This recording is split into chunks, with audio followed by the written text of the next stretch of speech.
Halo guys, balik lagi sama gue Noval. Seperti biasa, di hari Rabu ini kita bakal review update proyek kripto yang kita ambil dari Community Post. Kali ini ada yang menarik perhatian kita nih, yaitu ada beberapa yang minta diupdate tentang proyek Lightdex. Salah satu yang request ini menarik perhatian gue guys, karena pas lihat ini tuh profilnya isinya, wah bagus banget lah, ternyata Gus we. Dan ini ya kita turutin aja lah, siapa tahu biar berkah. Nah ya udah langsung aja kita bahas guys tentang Lightdex yang sempat ramai bulan lalu karena dapat dukungan Menteri Perdagangan Indonesia dan ramai lagi 2 hari yang lalu karena baru ada insiden nih. Tapi sebelum mulai jangan lupa like, subscribe, dan klik lonceng notifikasi di YouTube channel Koinvestasi.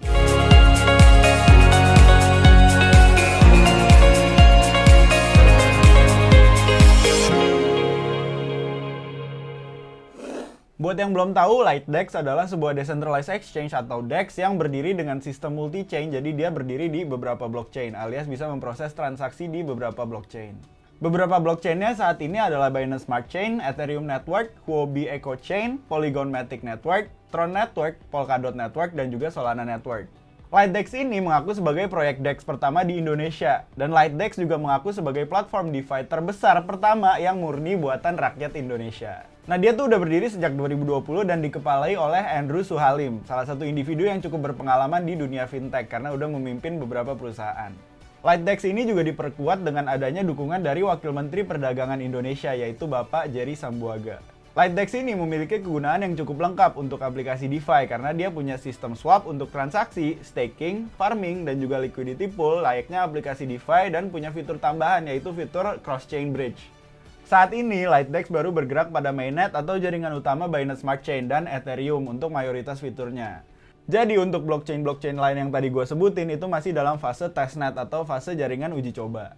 Nah untuk fitur bridge-nya ini tuh jadi pengecualian karena semuanya masih berada dalam jaringan testnet atau uji coba dan belum bisa digunakan untuk mainnet, jadi ya belum bisa digunakan lah. Untuk fitur swapnya semuanya sih terlihat aman, tapi untuk fitur farmingnya walaupun terlihat udah tersedia di mainnet, sekarang tuh masih belum bisa digunakan karena masih ada tulisan soon atau coming soon. Mungkin masih ditunda karena habis ada insiden yang bakal kita bahas nanti. Sekarang yang udah live itu adalah fitur stakingnya, dan stakingnya ini baru ada untuk tokennya sendiri yaitu LDX token. Ngomong-ngomong LDX, LDX ini adalah token resmi dari ekosistem Lightdex. Jadi smart contracts-nya LDX ini dibentuk di Binance Smart Chain. Jadi kayaknya blockchain aslinya Lightdex itu adalah Binance Smart Chain. Kemungkinan ya guys.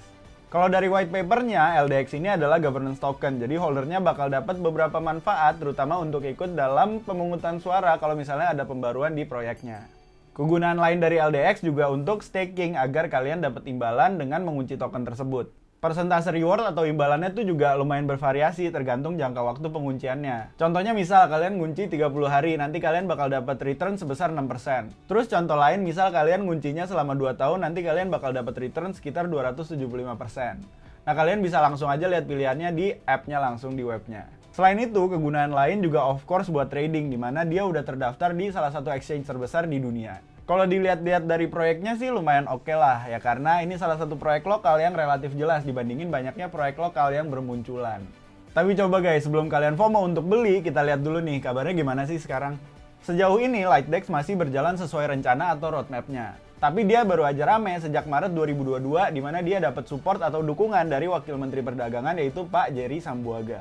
Waktu itu dia sempat rame karena mau kerjasama dengan Cakra atau Cipta Kreatif Indonesia yaitu asosiasi game developer lokal buat bikin metaverse dengan konsep meta finance. Nah kerjasama ini dicatat di MURI atau Museum Rekor Indonesia dan makanya disambut sama Pak Jerry. Mungkin. Menurut gua. Jujur gua nggak paham banget sih kenapa tiba-tiba masuk MURI. Mungkin ada yang bisa lengkapin di kolom komentar. Atau mungkin bisa kita bikin video yang lebih dalam nanti kalau kalian mau. Tapi jujur sih ini lucu soalnya belum ada apa-apa tahu-tahu masuk MURI dan gue bingung. Dengan kabar positif ini, Lightdex lumayan balance sih karena dia juga punya kabar negatif di mana setelah listing di LBank, exchange peringkat kedua-3 di dunia menurut CoinMarketCap, dia kena eksploitasi. Jadi pada 24 Maret 2022 terjadi eksploitasi smart contract nih kelihatannya. Soalnya kalau dari kata Telegram resminya terjadi manipulasi minting authorization rights di wallet treasury-nya LDX non-holder. Maksudnya apa? Nah maksudnya yang tadinya dikunci tokennya jadi bisa di-unlock dan bisa ditransaksiin. Jadinya mempengaruhi harga dan kasarnya di-hack lah biar bisa jual beli token treasury atau token utama buat nyimpen LDX yang ada. Kabar baiknya, developer dan CEO-nya gercep banget alias gerak cepet karena abis tahu di-hack, Dia langsung berhentiin semua transaksi LDX di exchange dan beberapa fitur lainnya, plus dia juga langsung bikin publikasi buat nenangin investornya. Katanya sih token holdernya aman karena nggak bakal diambil dan semua token yang dimiliki ya masih tetap di walletnya masing-masing. Untuk menanggulanginya, sekarang LDX lagi pindah ke smart contract versi kedua atau smart contract versi baru. Nah, ini hampir mirip kayak iCoin sih, cuma bedanya kalau iCoin karena developernya sendiri, kalau LDX ya kayaknya karena faktor eksternal alias hacker. Kabar baiknya katanya sejak 4 April kemarin udah lumayan normal karena tokennya udah bisa diperdagangkan lagi di L-Bank dan proses migrasinya lagi terus berjalan. Jadi kalau kalian token holdernya jangan lupa untuk migrasi guys. Pas kasus kejadian ini, Pak Jerry Sambuaga alias Wakil Menteri Perdagangan memberikan penenang karena katanya LightDex sanggup menanggulangi insiden ini. Di luar kasus ini nggak ada update terbaru lagi sih, paling ya mereka kembali menjalankan roadmap-nya yang jadi kabar bagus menurut gua. Kedepannya kemungkinan sekarang LightDex akan fokus ke roadmap dan kerjasamanya dengan Cakra aja kalau dari yang gua lihat. Mungkin ya menurut gua pribadi, kedepannya dia juga bakal listing ke CoinMarketCap atau CoinGecko karena sayangnya sekarang belum. Kedepannya yang gue tunggu adalah peluncuran fitur lending dan borrowing sama bridge-nya karena bakal mempermudah banget nih untuk transaksi kalau menurut gue pribadi.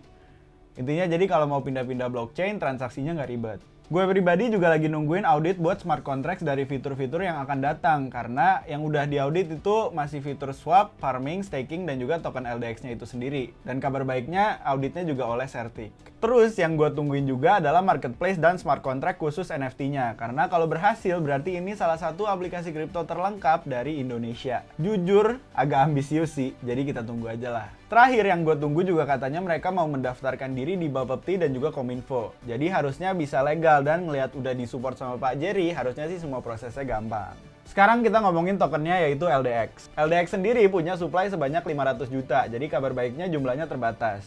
Alokasinya sendiri lumayan oke karena 24% doang yang buat perusahaannya dan sisanya dialokasiin ke pasar dan untuk mengembangkan ekosistem proyeknya. Karena kurang dari 50% harusnya sih potensi manipulasinya menjadi lebih kecil, jadinya harusnya bagus. Kalau dari vesting periodnya maksimal sih cuma 1 tahun, jadi relatif pendek dan ini agak bermasalah sebenarnya kalau menurut gue pribadi karena relatif singkat. Tapi selama tim bertanggung jawab harusnya sih aman. Cuma masalahnya di investor awal aja, apakah mereka pas unlock bakal tiba-tiba ngedam terus harganya turun? Ya itu cuma Tuhan yang tahu lah. Kabar baiknya bakal ada mekanisme burn dan burnnya itu dialokasiin ke beberapa fitur. Jadi kemungkinan besar vesting period yang pendek akan dikompensasi sama mekanisme burn. Jadinya nggak ada manipulasi harga yang berlebihan lah. Kalau dari harganya, saat ini harganya habis drop dalam sih, soalnya habis kena eksploitasi smart contracts yang tadi gue jelasin. Sekarang harganya masih stagnan di sekitar 0,35 rupiah, jadi kita tunggu aja bakalan naik lagi atau enggak dengan banyaknya kabar yang akan datang. Sekarang pendapat gue pribadi. Pertama, disclaimer dulu guys, gue nggak berniat untuk menjelekkan atau membaguskan suatu proyek. Terus kalau misalnya ada proyek anak bangsa atau karya anak bangsa, gue selalu dukung sampai ada yang bikin gue ilfeel. Jadi disclaimer dulu guys, gue nggak menjelekkan atau membaguskan apapun. Kalau untuk LightDex sendiri, so far sih keren menurut gue.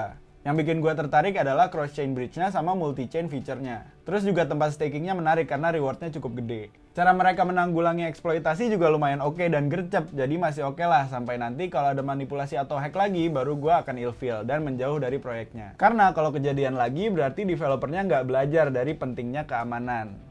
Jadi so far gue baru mau beli sih, mengingat harganya juga lagi turun. Tapi masih dikit lah, soalnya belum sepenuhnya yakin. Kenapa? Karena mereka newsnya juga belum ada di CryptoPanic dan juga belum listing di CoinMarketCap atau CoinGecko. Intinya masih high risk high reward banget nih kalau menurut gue pribadi. Dan gue ikut beli dikit karena walau udah kena hack minimal proyeknya jelas, nggak cuma sekedar tren-trenan NFT atau metaverse kayak proyek-proyek lokal lainnya. Gitu deh guys update dari gue. Kalau misalnya ada yang mau ditanyain langsung aja komen di video ini. Dan juga kalau misalnya ada yang salah atau ada yang mau dikoreksi langsung juga komen. Kalau ngerasa bermanfaat jangan lupa like, subscribe, dan klik lonceng notifikasi di YouTube channel Koinvestasi. Dan as always, Koinvestasi semua bisa kripto.